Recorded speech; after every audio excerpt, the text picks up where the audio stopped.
Olá, queridas irmãs do grupo Mães Intercessoras. Nós vamos começar agora o áudio 26 do livro Ira, Arrancando o Mal pela Raiz, e também vamos começar o capítulo 6. O título é O Processo de Mudança de Nossa Conduta Irada, a Ocultação Pecaminosa.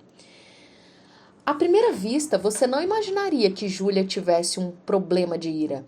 Para quem observasse, ela daria a impressão de ser bem-sucedida e muito centrada. Os amigos admiravam sua capacidade de realização.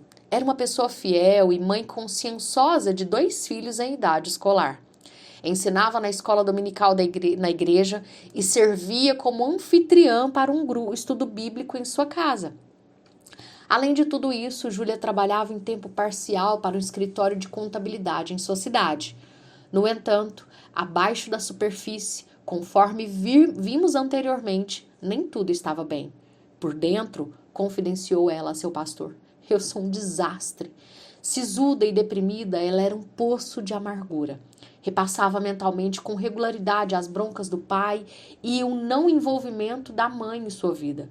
Recordava diariamente como seu supervisor no escritório percebia cada uma de suas falhas, mas ignorava seus acertos. Outros também a haviam desapontado. Abigail, sua amiga íntima, parecia distante há algum tempo. Os sermões de seu pastor não pareciam muito práticos para ela. E, naturalmente, você se lembra de João, o genioso marido de Júlia.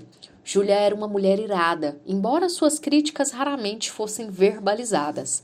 Ela aprendera a esconder habilmente sua ira. Ela se fechava e internalizava. Embora no exterior fosse calma e controlada, ardia e fervia por dentro. Infelizmente, Júlia não está sozinha. Algumas pessoas disfarçam bem a sua ira. Conseguem mantê-la em segredo por longos períodos. Aprendem novas maneiras de evitar pessoas e situações que as tiram do sério. Algumas vezes, pessoas que ocultam a ira lançam mão de várias rotas de fuga.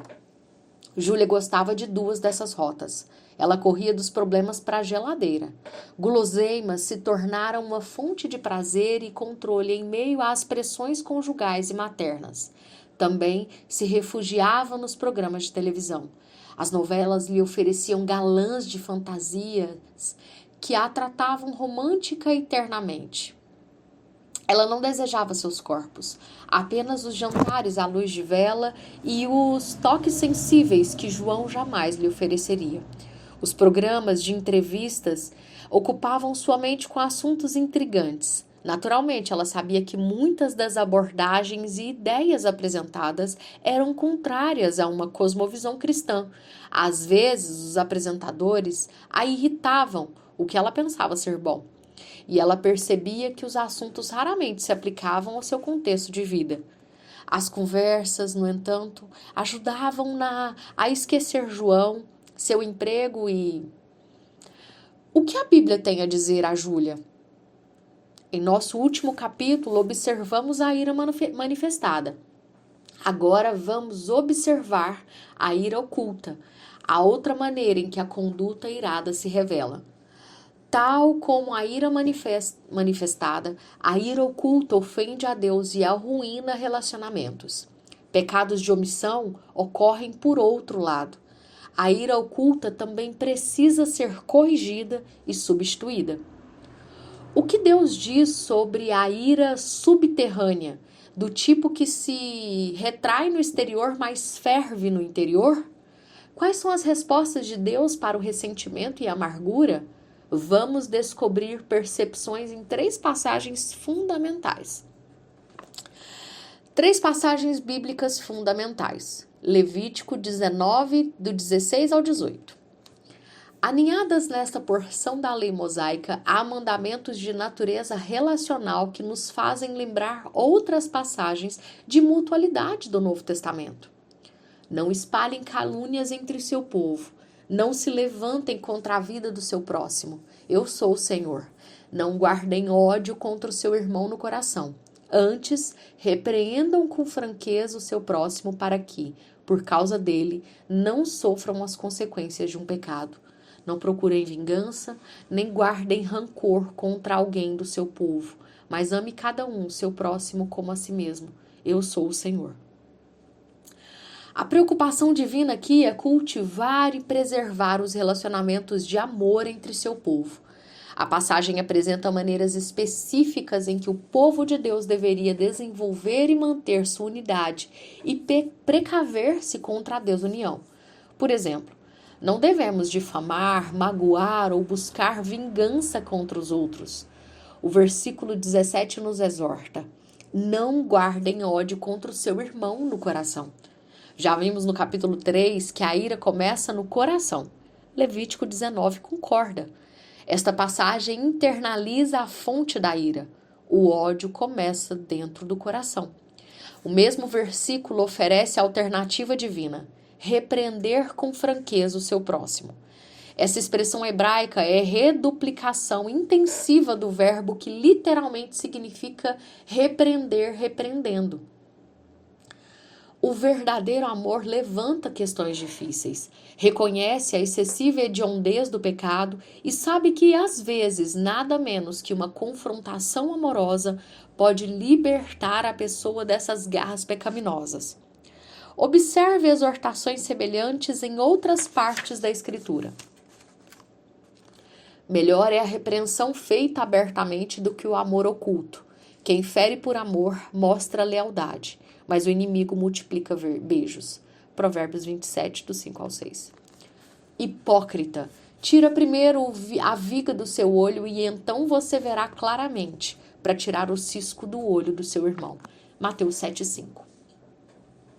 Se o teu irmão pecar, repreenda-o e, se ele se arrepender, perdoe-lhe. Se pecar contra você 7 vezes no dia e 7 vezes voltar a você e disser, estou arrependido, perdoe-lhe. Lucas 17, 3b, 4. Irmãos, se alguém for surpreendido em algum pecado, vocês que são espirituais deverão restaurá-lo com mansidão. Gálatas 6, 1a. Tudo isso era muito distante da prática de Júlia. Ela raramente expressava suas preocupações para a pessoa com quem tinha um conflito. Ela não abordou questões importantes com sua amiga Abigail, nem com seu pastor, nem com seu chefe. Ela não sabia como e nem tampouco queria levantar certos assuntos com João. E se ele explodir mais uma vez? No entanto, Júlia repreendia tais pessoas secretamente, em seu interior. Ela havia confrontado cada um deles em sua mente, considerado a todos culpados e executado sua forma pessoal de excomunhão. Ela havia rotulado Abigail como uma amiga desleal. Júlia havia adotado uma atitude de distanciamento e complacência para com seu pastor. Embora seus sermões não fossem muito práticos, pelo menos não eram heréticos. Além disso, tinha livros cristãos e pregadores de rádio suficientes para alimentá-la. Ela havia descartado seu chefe, despedindo-o mentalmente, como uma pessoa insensível e injusta. Outros crentes também têm que trabalhar para patrões injustos, não é mesmo? Acho que isso é parte do meu sofrimento como crente. Escolada em versões cristianizadas da teoria da família disfuncional, ela já havia registrado seus pais na categoria de pais abusivos.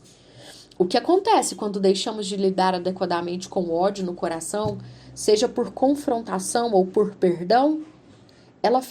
Ele fica cozinhando, depois começa a borbulhar e a ferver no coração. O que resulta é a vingança e o ressentimento. É por isso que a ordem para repreender em Levítico 19:17 é seguida pela advertência: não procurem vingança, nem guardem rancor contra alguém do seu povo. Verso 18.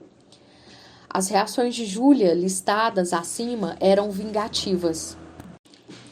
Sua vingança era oculta, não revelada, encoberta, não aberta. Seus pecados eram de omissão, mais do que de comissão. Sua vingança era passiva externamente, mas bastante ativa em seu coração. E assim nós concluímos mais esse áudio do livro Ira Arrancando o Mal pela Raiz.